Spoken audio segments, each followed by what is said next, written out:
What's the state of EVs in Sweden?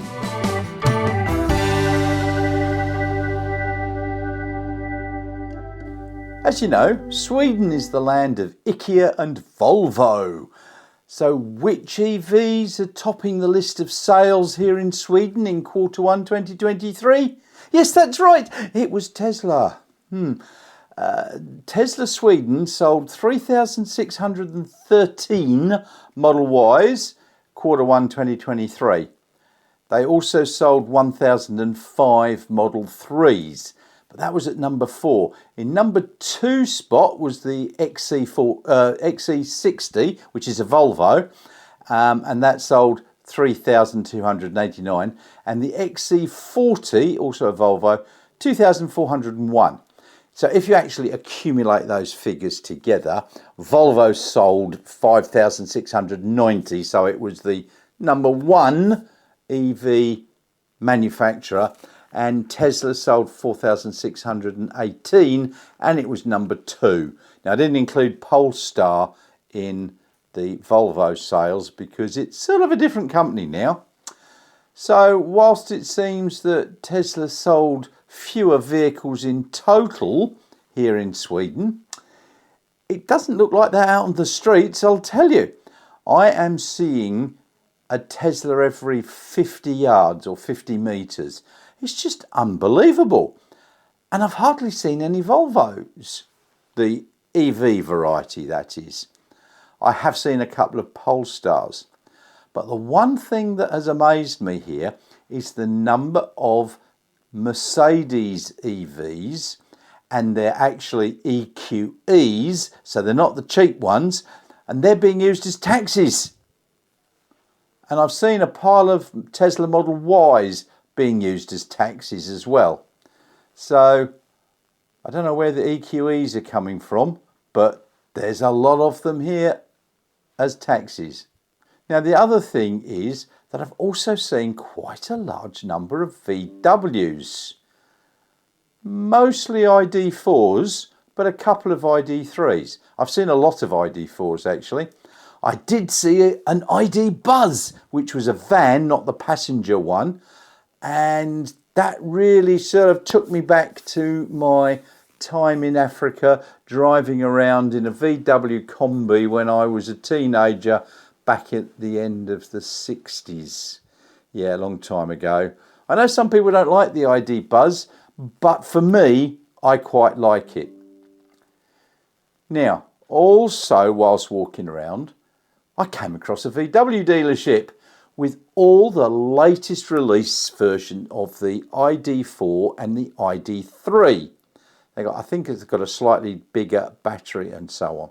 So for those of you in Australia who really haven't got there yet, there should be a video playing of me walking around in the dealership taking some pretty video of the ID4 and the ID3.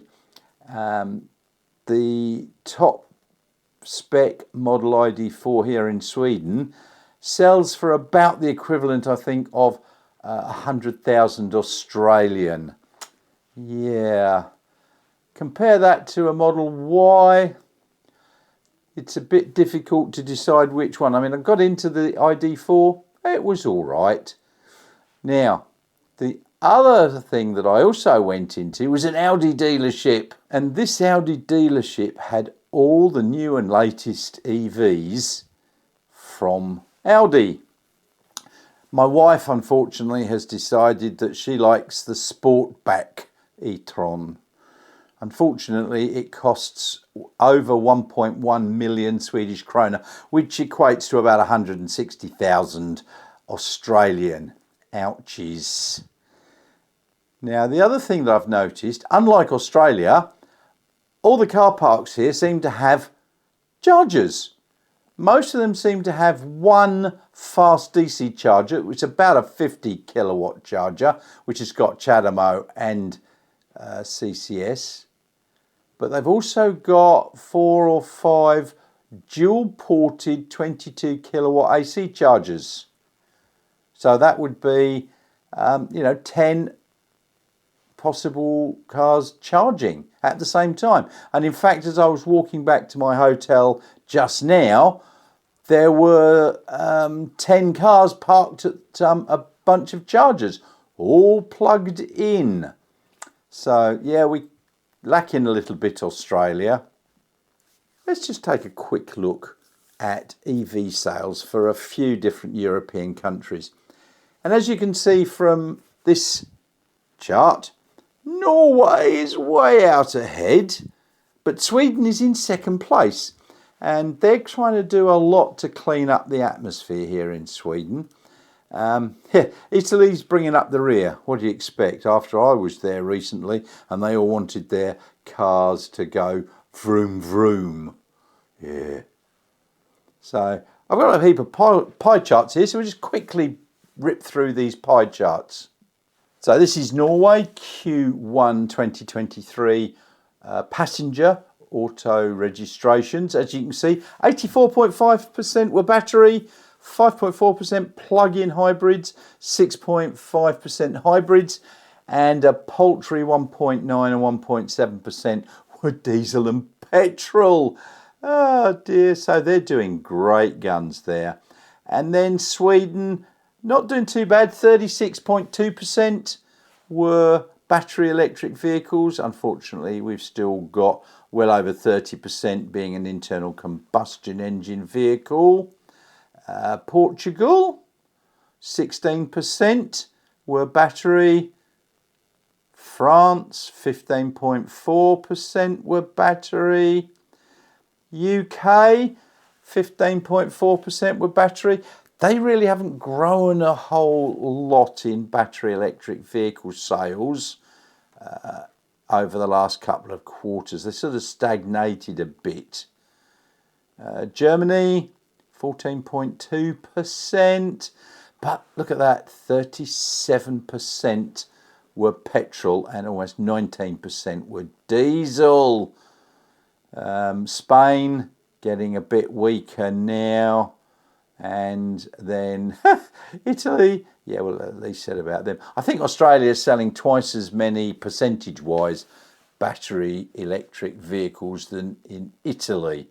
I think we're up to about 7.7%. So, there you have it.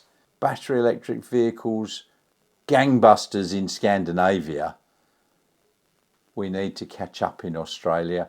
The other thing that I did see whilst walking around were two obelisks here in Stockholm. One was for water quality, the other one was for air quality. And it had four faces to the obelisk, and there was humidity and something else. And two of them were measuring the nitrous dioxide or nitrous oxides in the atmosphere, and the other one was measuring the amount of PM10. And that was quite interesting because the nitrous oxide levels were down a little bit and the PM10 was reasonable. So they're actually been trying to clear up the air since about 1980. So they've been getting rid of the nasty fossil fuels, trying to make them more efficient, less noxious. And now with the battery electric vehicle market going gangbusters here, I reckon that they're well on target. Thanks very much for watching. Don't forget, can you click that like and subscribe button down below? Thanks very much, and I'll see you all very soon.